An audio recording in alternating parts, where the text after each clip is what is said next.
I am not sure ನೀವು ಇದರ ಬಗ್ಗೆ ಯೋಚನೆ ಮಾಡಿದ್ದೀರಾ ಇಲ್ವಾ ಅಂತೇಳಿ. ಬಟ್ ಎಂಟೈರ್ ಇಂಟರ್ನೆಟ್ ಉಂಟಲ್ಲ, ಇದು ಜಸ್ಟ್ ಕಂಪ್ಯೂಟರ್ಸ್ಗಳು.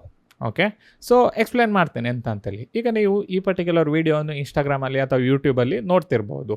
ಆವಾಗ ಈ ಪರ್ಟಿಕ್ಯುಲರ್ ವೀಡಿಯೋ ಉಂಟಲ್ಲ, ಗೂಗಲ್ ಅವರದ್ದು ಕಂಪ್ಯೂಟ್ರಲ್ಲಿ ಸೇವ್ ಆಗಿ ಉಂಟು ಈ ಪರ್ಟಿಕ್ಯುಲರ್ ನಾನು ಶೂಟ್ ಮಾಡಿದ ವೀಡಿಯೋ. ಎಂತಕ್ಕಂದರೆ ನಾನು ನನ್ನ ಕಂಪ್ಯೂಟರ್ನಿಂದ ತೆಗೆದು ಗೂಗಲ್ ಅವರ ವೆಬ್ಸೈಟಿಗೆ ಹೋಗಿ, ಅಂದರೆ ಯೂಟ್ಯೂಬಿದು ವೆಬ್ಸೈಟಿಗೆ ಹೋಗಿ ಅಲ್ಲಿ ವಿಡಿಯೋ ಅಪ್ಲೋಡ್ ಮಾಡಿದೆ.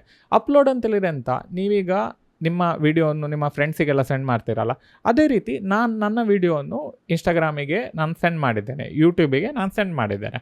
ಅವರು ಆ ಪರ್ಟಿಕ್ಯುಲರ್ ವಿಡಿಯೋವನ್ನು ಉಂಟಲ್ಲ ಒಂದು ಕಂಪ್ಯೂಟ್ರಲ್ಲಿ ಸ್ಟೋರ್ ಮಾಡಿ ಇರ್ತಾರೆ. ಓಕೆ, ಈ ಪರ್ಟಿಕ್ಯುಲರ್ ಕಂಪ್ಯೂಟ್ರಿಗೆ ಫ್ಯಾನ್ಸಿ ನೇಮ್ ಉಂಟು, ಡಾಟಾ ಸೆಂಟರ್, ಕ್ಲೌಡ್ ಅಂತೆಲ್ಲ ತುಂಬ ಫ್ಯಾನ್ಸಿ ನೇಮ್ಸ್ಗಳು ಉಂಟು. ಬಟ್ ಸಿಂಪಲ್ ಆಗಿ ಅದೊಂದು ಕಂಪ್ಯೂಟರೇ, ಒಂದು ಲಿನಕ್ಸ್ ಆಪರೇಟಿಂಗ್ ಸಿಸ್ಟಮ್ ಅದರಲ್ಲಿ ಇನ್ಸ್ಟಾಲ್ ಆಗಿರ್ತದೆ. ಈ ಪರ್ಟಿಕ್ಯುಲರ್ ಕಂಪ್ಯೂಟ್ರಲ್ಲಿ ನಮ್ಮ ವಿಡಿಯೋ ಸ್ಟೋರ್ ಆಗಿರ್ತದೆ.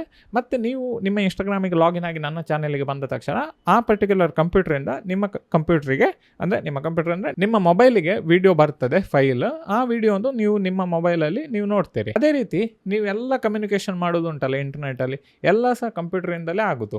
ನಿಮ್ಮ ರೌಟರ್ ಉಂಟಲ್ಲ, ಅದು ಸಹ ಒಂದು ಕಂಪ್ಯೂಟರೇ. ನಿಮ್ಮ ರೌಟರಿಂದ ಎಲ್ಲ ಇನ್ಫಾರ್ಮೇಷನ್ಗಳು ಬೇರೆ ಕಂಪ್ಯೂಟರ್ಸಿಗೆ ಹೋಗ್ತದೆ.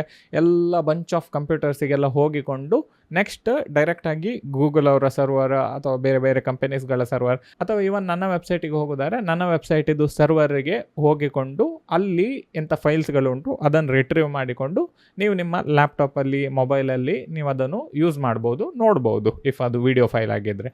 ಸೊ ಹಾಗಾಗಿರೋದ್ರಿಂದ ನೆಕ್ಸ್ಟ್ ಟೈಮ್ ನೀವು ಥಿಂಕ್ ಮಾಡ್ಬೋದು, ನೀವು ಯಾವುದೇ ಒಂದು ಆ್ಯಪನ್ನು ಯೂಸ್ ಮಾಡೋದಾಗಿರಲಿ, ಯಾವುದೇ ಒಂದು ವೆಬ್ಸೈಟಿಗೆ ಹೋಗೋದಾಗಿರಲಿ, ಅದು ಯಾವುದೋ ಒಂದು ಕಂಪ್ಯೂಟರ್ ಉಂಟಲ್ಲ ಡಾಟಾ ಸೆಂಟರಲ್ಲಿ, ಅಲ್ಲಿ ಆ ಪರ್ಟಿಕ್ಯುಲರ್ ಕಂಪ್ಯೂಟರ್ ನಿಮಗೆ ಇನ್ಫಾರ್ಮೇಷನ್ ಸೆಂಡ್ ಮಾಡ್ತಿರೋದು. ಸೊ ಹಾಗಾಗಿರೋದ್ರಿಂದ ಇದು ವಿಯರ್ಡ್ ಅಂತಲೇ ಅನ್ನಿಸ್ಬೋದು. ಎಷ್ಟು ಸಾವಿರ ಕಟ್ಟಲೆ ಕಂಪ್ಯೂಟರ್ಸ್ಗಳು ವರ್ಕ್ ಆಗ್ತಿರ್ಬೋದು. ವಿಷಯ ಇಷ್ಟೇ, ಎಲ್ಲ ಕಂಪ್ಯೂಟರ್ಸ್ಗಳಿರ್ತದೆ.